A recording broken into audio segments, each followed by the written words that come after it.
sunscreen တစ်ခုမှာ SPF ကများလေကောင်းလေလားဘယ်လောက်ပါရင်လုံလောက်တာလဲ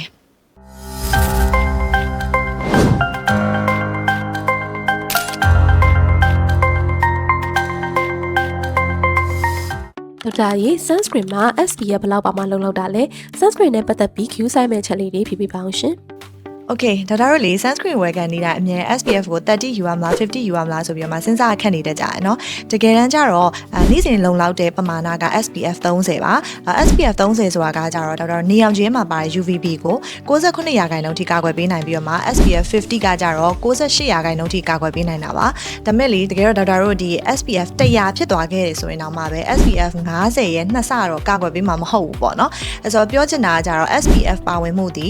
အရင်များကြမလို့30သို့မဟုတ်50ဆိုလို့ရှိရင်လုံလောက်တယ်ပြီးတော့ဒေါက်တာကိုရိုင်းလည်း sunscreen တစ်ခုဝယ်ရမယ်ဆိုလို့ရှိရင်ဘာတွေကိုထည့်ပြီးတော့မှထည့်သွင်းစဉ်းစားလဲဆိုတော့ SPF တစ်ခုတည်းမဟုတ်ဘဲနဲ့ broad spectrum coverage ရလားဆိုတာကအရေးကြီးတယ်နောက်တစ်ခုကကျ UVB ကိုပဲ SPF ကရည်ညွှန်းတာဖြစ်တယ် UVA ကိုကာကွယ်ဖို့လည်းလိုသေးတာဖြစ်တဲ့အတွက်ကြောင့်မလို့ PA+ ဘယ်နှလုံးပါလဲဆိုတော့လည်းသိချကြည့်ရမယ်ပြီးတော့အရေးကြီးဆုံးကကျကိုယ့်အသားအရည်နဲ့ကိုက်ညီတဲ့ texture တွေဖြစ်ဖို့လိုတယ်ဒါမှလည်းကိုနေ့တိုင်းလိမ့်ဖြစ်မလားဆိုတာကိုစဉ်းစားရတာပေါ့နော်အဲ့တော့တကယ်တမ်းဒေါက်တာတို့က sunscreen ကိုအများစုကမှားနေတတ်ကြတာကြောင့် SPF ကိုပဲကြည့်ပြီးတော့မှလုံလောက်တဲ့ပမာဏတွေမလိမ့်ဘူးအဲ့ခါကြလို့ရှိရင်ဘလောက်ပဲဈေးကြီးဘလောက်ပဲ SPF တွေပါလုံလောက်တဲ့ပမာဏမလိမ့်ထားလို့ရှိရင်တော့ဘာမှအကျိုးအာနိသင်ရမှာမဟုတ်ဘူးဆိုတော့ကိုက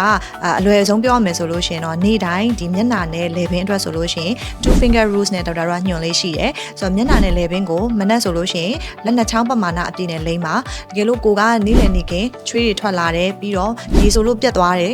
ဒါမှမဟုတ်လည်းနေအောင်ချင်းမှာအကြိုင်းနေရတယ်ဆိုလို့ရှိရင်ထပ်ပြီးတော့မှ re-apply လုပ်ဖို့လိုအပ်ပါတယ်ဆိုတော့အချင်းချင်းပြန်ပြောရမယ်ဆိုလို့ရှိရင် SPF နည်းခြင်းများခြင်းကအရင်ကြီးအရေးမကြီးဘူး SPF တဲ့အရေးကြီးတာတွေကကြတော့ဒေါက်တာ PA ပါဝင်မှုနော်ပြီးတော့ broad spectrum ဖြစ်မဖြစ်နဲ့ကိုယ့်အသားရည်နဲ့ကိုက်ညီတဲ့ sunscreen ဖြစ်မှာဒါနေ့တိုင်းလုံလောက်တဲ့ပမာဏကိုရေရှည်လိမ့်နိုင်ပြီးတော့မှအရေးပြားအတွက်အကာအကွယ်ဖြစ်ပြီးမှာဖြစ်ပါတယ်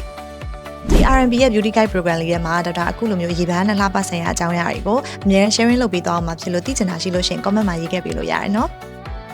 အိမ်သုံး beauty device ဆိုရင် R&B